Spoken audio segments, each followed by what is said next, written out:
اعوذ باللہ من الشیطان الرجیم، بسم اللہ الرحمن الرحیم۔ محترم ناظرین، السلام علیکم۔ نگاہ مصطفیٰ صلی اللہ علیہ وآلہ وسلم۔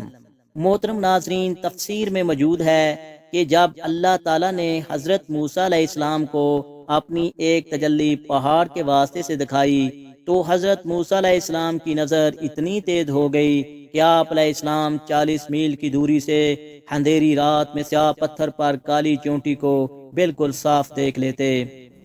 تو جب حضرت موسیٰ علیہ السلام نے ایک تجلی وہ بھی بالواسطہ دیکھی تو آپ علیہ السلام کی نظر کا یہ عالم ہے، تو ہمارے نبی صلی اللہ علیہ وآلہ وسلم کی نگاہ مبارک کا کیا عالم ہوگا، جو کہ ایک نہیں لاکھوں کروڑوں تجلیات کے بغیر کسی واسطے کے 12,000 سال مرکز بنے رہے۔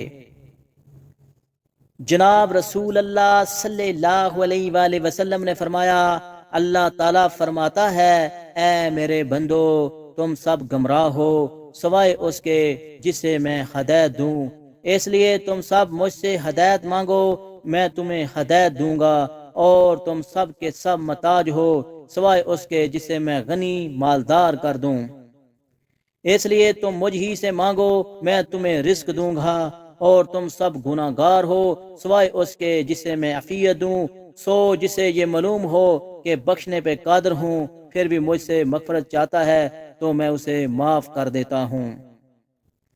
حضرت ابو ہریرہ رضی اللہ عنہ سے روایت ہے کہ رسول اللہ صلی اللہ علیہ وآلہ وسلم نے فرمایا ہے، جو بندہ اپنے کسی مسلمان بھائی کے ساتھ اقلاع کا معاملہ کرے، یعنی اس کی بیچی یا خریدی ہوئی چیز کی واپسی پر راضی ہو جائے، تو اللہ تعالیٰ قیامت کے دن اس کی غلطیاں یعنی اس کے گناہ بخش دے گا۔ جناب حضور نبی کریم صلی اللہ علیہ وآلہ وسلم فرماتے ہیں کہ جب اللہ تعالیٰ نے میرے نور کو پیدا کیا تو اس کو اپنے مقام قرب میں 12,000 سال رکھا۔ محترم ناظرین، رسول اللہ صلی اللہ علیہ وآلہ وسلم نے فرمایا، جب اللہ کسی بندے سے محبت کرتا ہے تو جبریل علیہ السلام کو آواز دیتا ہے کہ اللہ فلاں بندے سے محبت کرتا ہے، تم بھی اس سے محبت کرو۔ جبریل علیہ السلام بھی اس سے محبت کرنے لگتے ہیں، پھر وہ تمام آسمانوں والوں میں آواز دیتے ہیں کہ اللہ فلاں بندے سے محبت کرتا ہے، تم بھی اس سے محبت کرو، پھر تمام آسمان والے بھی اس سے محبت کرنے لگتے ہیں۔ اس کے بعد وہ زمین میں بھی بندگان خدا کا مقبول اور محبوب بن جاتا ہے۔ محترم ناظرین، کافروں نے بھی حضور اکرم صلی اللہ علیہ وآلہ وسلم پر کتابیں لکھی ہیں۔ ہندو نے نعت کہی لیکن ہندو ہی رہا۔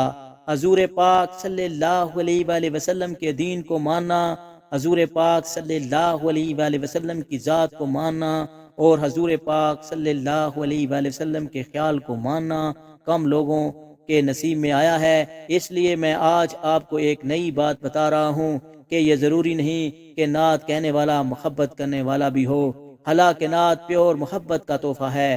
یہاں بھی ملاوٹ ہو گئی ہے، نعت میں سے ملاوٹ ہو گئی ہے۔ جامی رحمت اللہ علیہ محبت میں نعت کہے گا، رومی رحمت اللہ علیہ محبت میں نعت کہے گا، کچھ اور لوگ بھی محبت میں نعت کہیں گے، باقی لوگ الفاظ کی بھرتی کرتے جائیں گے۔ ایسا ہوا کہ ایک آدمی ایک دور میں نعت کے خلاف تھا، اور جب کوئی اسلامی زمانہ آیا تو نعت لکھنی شروع کر دی۔ لوگ حق میں وقت کے مطابق چلتے ہیں، نعت کا زمانہ آ جائے تو نعت کہنا شروع کر دیتے ہیں۔ اصل بات یہ ہے کہ جن لوگوں پر حضور پاک صلی اللہ علیہ وآلہ وسلم کا فیض ہو، جب وہ نعت کہتے ہیں تو وہ ہی نعت ہوتی ہے۔ شیخ سعدی رحمت اللہ علیہ 3 دن تک یہ 3 مصرے لے کر پھرتے رہے۔ بالغ الاولا بے کمال ہی، کشف الدجا بے جمال ہی، حسنت جمیہ خصال ہی۔ اسے آگے کوئی مصرع نہیں آتا تھا، وہ روتے رہے اور پھرتے رہے۔ پھر آپ کو حضور پاک صلی اللہ علیہ وآلہ وسلم کا مشاہدہ ہوا، دیدار ہوا۔ آپ صلی اللہ علیہ وآلہ وسلم نے فرمایا، آگے لکھو صلو علیہ وآلہ، تو یہ ہوتی ہے محبت کی بات، یہ الگ بات ہوتی ہے، ہر ایک کو نہیں نصیب ہوتی، یہ عطا ہوتی ہے۔ اگر اللہ مہربان ہو جائے، حضور پاک صلی اللہ علیہ وآلہ وسلم کی محبت مل جاتی ہے، اور حضور پاک صلی اللہ علیہ وآلہ وسلم کی مہربانی ہو جائے تو عبادت ملنا شروع ہو جاتی ہے۔ بس ان دونوں کی بات ہے، زمین سے اللہ کی طرف پیغام جاتا ہے لا الہ الا اللہ، اور اوپر سے آواز آتی ہے محمد الرسول اللہ۔